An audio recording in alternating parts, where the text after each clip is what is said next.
সকলের চোখে ধুলো দিয়ে কমলিনীকে বিয়ে করল নতুন কাকু। আর এইবার কমলিনীর প্রতি তার অধিকার কতটুকু, সেই অধিকারের সীমা সবাইকে দেখিয়ে দিল। বন্ধুরা, চিরসখা ধারাবাহিকের আজকের পর্বে দেখানো হয়েছে স্বতন্ত্র সকলের সামনে দাঁড়িয়ে বলে, যেই লয়ার আসছেন তিনি আমার বন্ধু পরাগ।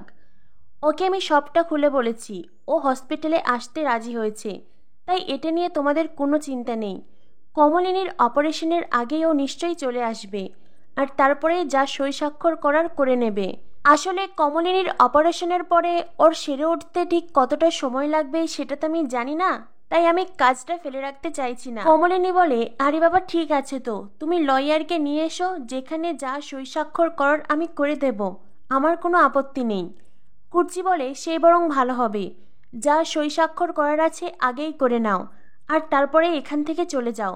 বাড়ির সবাই এখানে আমরা আছি তো, তোমার আর এখানে থাকার কোনো প্রয়োজন নেই। তখনই স্বতন্ত্র বলে, আমায় আর তোমরা বাড়ির লোক ভাবতে পারছো না, তাই না? মিটিল বলে, এতদিন তোমাকে আমরা বাড়ির লোক ভেবেছি, আর সেই জন্যই এখন অপরাধ বোধ হচ্ছে। তখনই মৌ বলে, আচ্ছা, তোমরা সবাই নতুন কাকুর সাথে এমন আচরণ কেন করছো? কেন এমন খারাপ ব্যবহার করছো? নতুন কাকু প্লিজ, তুমি ওদের কথায় কিছু মনে করো না। আসলে কেউ বলো তো, ওরা ভীষণ আপসেট। তখনই স্বতন্ত্র বলে, না, আমি তো কিচ্ছুই মনে করিনি, কারণ আমি তো জানি ওরা মুখে যে কথাই বলুক না কেন, মনে মনে ওরা আমাকে ভালোবাসে। ওরা কখনোই ভেতর থেকে আমার ওপর রাগ করতে পারবে না। মিঠি কাঁদছে। নতুন কাকু মিঠিকে বলে, কি মিঠিমা, তুই কাঁদছিস কেন? মিঠি প্লিজ কাঁদিস না, তোর মায়ের কিচ্ছু হবে না, একটা ছোট্ট অপারেশন, টিউমারই তো, ভয়ের কিচ্ছু নেই। মিঠি বলে, আমি তোমার তারা দেখে ভয় পাচ্ছি নতুন কাকু, আমার বারবার মনে হচ্ছে তুমি হয়তো মায়ের ভবিষ্যৎটা দেখতে পাচ্ছ। কমলিনী বলে, আহ মিঠি, তুমি তোমার নতুন কাকুর সাথে এভাবে কেন কথা বলছো? না, তোমার নতুন কাকু যদি এটাই ভালো মনে করেন তো আমার সই করতে কোনো আপত্তি নেই। তাছাড়া তোমার নতুন কাকুর জিনিস তিনি আবার ফিরিয়ে নেবেন, তাতে আমার আপত্তি থাকার তো কোনো কারণ নেই। হ্যাঁ, আমি শুধু বলছিলাম যে হসপিটাল থেকে যাওয়ার পরে যদি সইগুলো করতাম, কিংবা তোমার নতুন কাকুর যদি এতটাই তাড়া ছিল তো আগেও সইগুলো করিয়ে নিতে পারতো, তাহলে তো আর লয়ারকে কষ্ট করে হসপিটাল অবধি চলে আসতে হতো না, তাই না? আমি শুধু এটাই বলেছিলাম। তো যাই হোক, তোমার নতুন কাকু যখন চাইছেন উনি এক্ষুনি সইগুলো করিয়ে নেবেন, আমার এতে কোনো আপত্তি নেই। তখনই পার্বতী কমলিনীকে বলে, কমলিনীদি, দয়া করে তুমি ওকে ভুল বুঝো না। আসলে কি বলো তো, আমাদের সবে নতুন নতুন বিয়ে হয়েছে তো, তুমিই ভাবো না, যদি ওনার কিছু হয়ে যায় তখন তো আমি একলা হয়ে যাব, অসহায় হয়ে পড়ব। তখন তো আমি আর তোমায় কিছু বলতে পারবো না যে কমলিনীদি, কোথায় আমার স্বামীর কোন সম্পত্তি আছে সেগুলো আমায় ফিরিয়ে দাও। সেটা তো আমি আর চাইতে পারবো না, বলো? সে কথা ভেবেই হয়তো উনি সবটা আগেই গুছিয়ে নিচ্ছেন। না মানে তুমিই ভাবো না, সত্যি সত্যি যদি ওর কিছু হয়ে যায় তো আমার কি হবে? কমলিনী বলে, পার্বতী, তুমি এসব অলক্ষণের কথা কেন বলছো? প্লিজ তুমি এ ধরনের কথা বলো না। নতুন বিয়ে হয়েছে তোমার, মন দিয়ে সংসার করো। আর সত্যি কথা বলতে কি পার্বতী, নতুন ঠাকুরপোর সাথে আমার কোথায় কি আছে আমি সত্যিই জানি না। নতুন ঠাকুরপো যখন আমাকে যেখানে সই করতে বলেছে আমি তখন সেখানেই সই করেছি। বাকি আর কোথায় কি আছে তুমি জানতে চাইলেও আমি তোমায় বলতে পারতাম না। তার থেকে বরং এটাই ভালো হলো, আগে ভাগেই সবটা বুঝে নিল নতুন ঠাকুরপো। এটাই ভালো হলো তো, তাই না? তখনই সেখানে লয়ার চলে আসে। স্বতন্ত্র কমলিনীর সাথে তার বন্ধু পরাগ লয়ারের পরিচয় করিয়ে দেয়। কমলিনী তাকে নমস্কার জানায়। স্বতন্ত্র বলে, এখানে একটু বেশি ভিড়, পরিবারের সবাই একটুখানি দূরে সরে দাঁড়ায়, জায়গাটা ফাঁকা করে। লয়ার কমলিনীকে বলে, এখানে আপনাকে সই করতে হবে।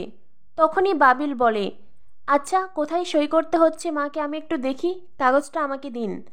স্বতন্ত্র তখন বাবিলকে বলে, বাবিল, তুই কি আমায় বিশ্বাস করতে পারছিস না? বাবিল বলে, আমি আজকাল আর কাউকেই বিশ্বাস করতে পারছি না নতুন কাকু, এমনকি তোমাকেও না।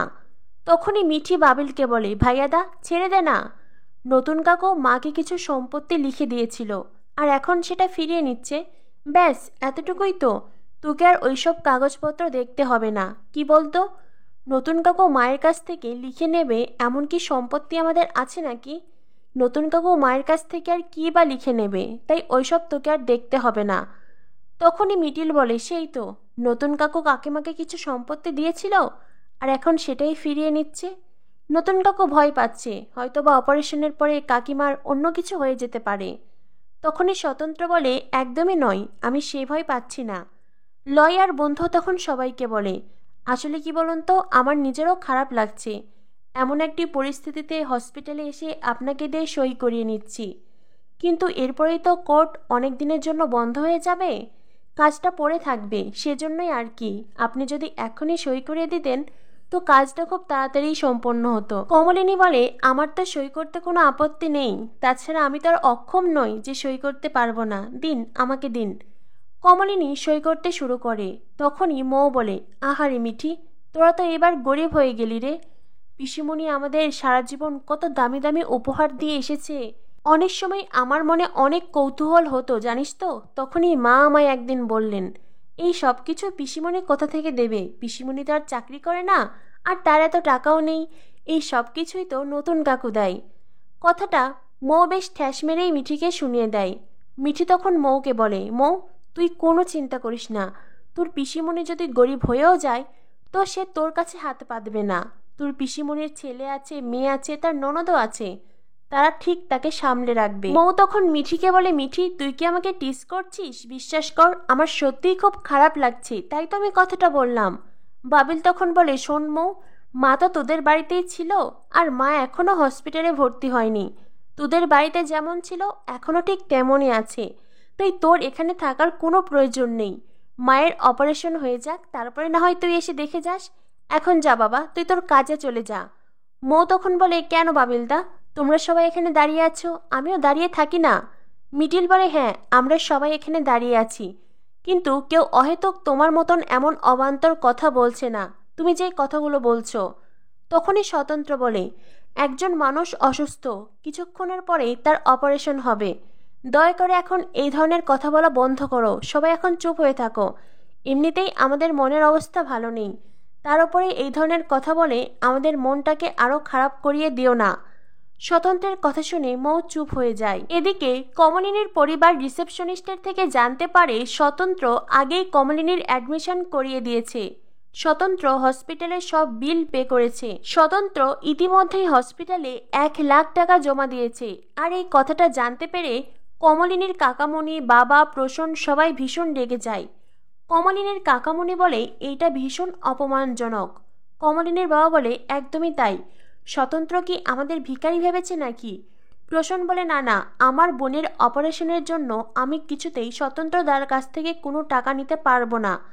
কমলিনীর কাকামণি বলে, একদম তাই, ও কি ভাবছে আমরা আমাদের মেয়ের চিকিৎসা করাতে পারবো না? আমি তো কিছু টাকা নিয়ে এসেছি। কমলিনীর দাদা বলে, আমিও তো কিছু টাকা নিয়ে এসেছি। না না, নতুনদার সাথে একটা বোঝাপড়া করতেই হবে। কাকামণি বলে, তোমরা কেউ কিচ্ছু বলবে না, যা কথা বলার আমি বলবো। এদিকে দেখানো হয় আইনি কাগজপত্রে কমলিনীর সই স্বাক্ষর হয়ে যায়। স্বতন্ত্র লয়ার পরাগকে ধন্যবাদ জানায়। স্বতন্ত্র বলে, যাক, এইবার আমি নিশ্চিন্ত। আচ্ছা, ওই সার্টিফিকেট কি তুই আমাকে আজই দিবি? পরাগ বলে, হ্যাঁ, আমি তো সাথে করে নিয়ে এসেছি, এই নে সার্টিফিকেট নে। এ বলে পরাগ স্বতন্ত্রের হাতে একটি সার্টিফিকেট দেয়। স্বতন্ত্র বলে, এত ভালো একটা কাজ করে দিলি, অথচ দেখ আমি তোকে এখন মিষ্টি খাওয়াতে পারলাম না। পরাগ বলে, মিষ্টি খাওয়ার সময় কি চলে যাচ্ছে নাকি? সবকিছু ভালোই ভালোই হয়ে যাক, পরে বাড়ি এসে কবজি ডুবিয়ে খাবো। তখনই পার্বতী স্বতন্ত্রকে বলে, এ কি, তুমি যদি আমায় আগেই বলতে এখানে লয়ার আসবেন আর সম্পত্তি রেজিস্টার্ড করবেন, তবে তো আমি বাড়ি থেকেই মিষ্টি আনতে পারতাম। পরাগ বলে, না না, তার কোনো প্রয়োজন নেই, আমি তো বলছি পরে একদিন কবজি ডুবিয়ে খাবো। তবে স্বতন্ত্র, আজ আমি আসি। স্বতন্ত্র তখন কুর্চি, মিটিল, বাবিলকে বলে, হসপিটাল থেকে অ্যাডমিশন স্লিপ না আনলে কিন্তু ওরা কিছুতেই কমলিনীর চিকিৎসা শুরু করবে না। তখনই বাবিল বলে, আমাদের লোক রিসেপশনে পৌঁছে গেছে, এইসব নিয়ে তোমাকে একদম ভাবতে হবে না, তোমার কাজ তো হয়ে গেছে, তুমি এখন এখান থেকে চলে যাও। তখনই সেখানে আসে কমলিনীর বাবা। কমলিনীর বাবা এসে স্বতন্ত্রকে বলে, নতুন, তুমি এটা কেন করলে? হ্যাঁ, তুমি কি আমাদের ভিখারি পেয়েছো নাকি? উপস্থিত সবাই তো অবাক হয়ে যায়। কমলিনীও অবাক হয়ে তাকায়। এরপরেই স্বতন্ত্র কমলিনীর বাবা কাকার দিকে এগিয়ে আসে। স্বতন্ত্র বলে, আমি কি করেছি? প্রসন্ন বলে, তুমি হসপিটালের সব বিল কেন পে করেছো? হ্যাঁ, কেন? তোমার কি মনে হয় আমি আমার বোনের চিকিৎসা করতে পারতাম না? আমি তো আসার সময় টাকা নিয়ে এসেছিলাম, কাকামণিও নিয়ে এসেছিল। বুবলাই বলে, আমিও কিছু টাকা নিয়ে এসেছি, 20,000 টাকা এনেছি। কাকামণি তখন বুবলাইকে বলে, তোমার টাকা তোমার কাছেই রেখে দাও, তোমার টাকা আমরা নেব না, আর নতুন তুমিও তোমার টাকা ফিরিয়ে নাও। স্বতন্ত্র বলে, আমি তো এটাই বুঝতে পারছি না আপনারা এমন সিনক্রেট কেন করছেন। তখনই মিটিল এগিয়ে আসে। মিটিল স্বতন্ত্রকে বলে, নতুন কাকু, তুমি হঠাৎ করে কাকিমার চিকিৎসার টাকা কেন দিতে গেলে বলো তো? আমি তো ছিলাম। কাকিমার মতন একজন মানুষের জন্য যদি আমি কিছু অর্থ ব্যয় করি, তো সেটা আমি মনে করি আমার পণ্য অর্জন হবে, আর আমি তো সেই পণ্য অর্জন থেকে সরে যেতে পারি না। আমি তো সেই সুযোগ হাতছাড়া হতে দেব না।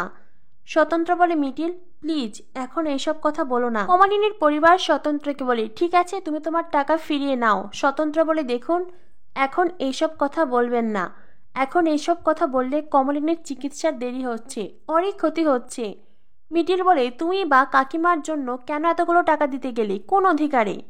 স্বতন্ত্র বলে, অধিকার? অবশ্যই আমার অধিকার আছে।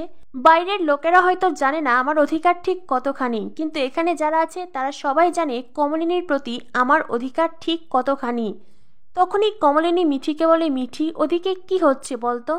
মিঠি বলে, বুঝতে পারছি না মা, হয়তোবা নতুন কাকু কিছু একটা করেছে, হয়তোবা হসপিটালের সব বিল পে করেছে, আর সেজন্যই ছোট দাদু মামু সবাই রেগে গেছে। কমলিনী বলে, মিঠি তুই ওদেরকে শান্ত হতে বল, এটা হসপিটাল। তখনই পার্বতী বলে, কমলিনীদি তুমি এতটা উত্তেজিত হইও না, ওখানে তো তোমার নতুন ঠাকুরপো আছি, ও সবটা সামনে নেবে, সবাইকে সবটা বুঝিয়ে দেবে, তুমি একটু শান্ত হও। মিঠি বলে, আগে হলে হতো, কিন্তু এখন যদি নতুন কাকু আমাদের কিছু বোঝায়ও আমরা সেটা বুঝবো না। নতুন কাকু কেন আমার মায়ের চিকিৎসার খরচ দেবে? হ্যাঁ কেন? আমরা কেন তার কাছ থেকে টাকা নেব? আগে হলে একরকম ছিল, এখন আমরা নতুন কাকুর কাছ থেকে 1 টাকাও নেব না। অন্যদিকে কমলিনীর কাকামণি স্বতন্ত্রকে বলে, তোমার কি মনে হয় আমার মেয়ের চিকিৎসার খরচ আমি তোমার থেকে নেব? আমার কি কোনো আত্মসম্মান নেই? তখনই স্বতন্ত্র বলে, আপনার কি মনে হয় আমার কি আত্মসম্মান নেই? মিটিল বলে, মানে?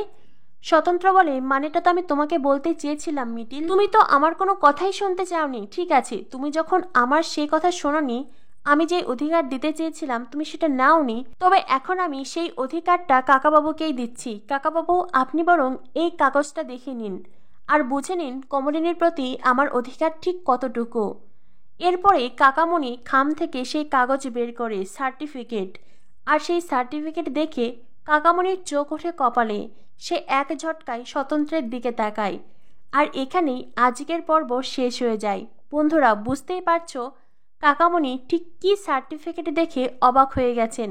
আসলে কমলিনী নিজেও জানে না সে স্বতন্ত্র বোসের বউ হয়েছে। সকলের চোখে ধুলো দিয়ে কমলিনীকে বিয়ে করেছে স্বতন্ত্র। আর এই সত্যিটা যখন পার্বতী শাকচুন্নি জানতে পারবে তার রিয়াকশন কেমন হবে, জানতে হলে দেখতে থাকো চিরসখা ধারাবাহিক। আর চিরসখা ধারাবাহিকের পরবর্তী আপডেট পেতে আমাদের সাথেই থেকো। ধন্যবাদ সবাইকে।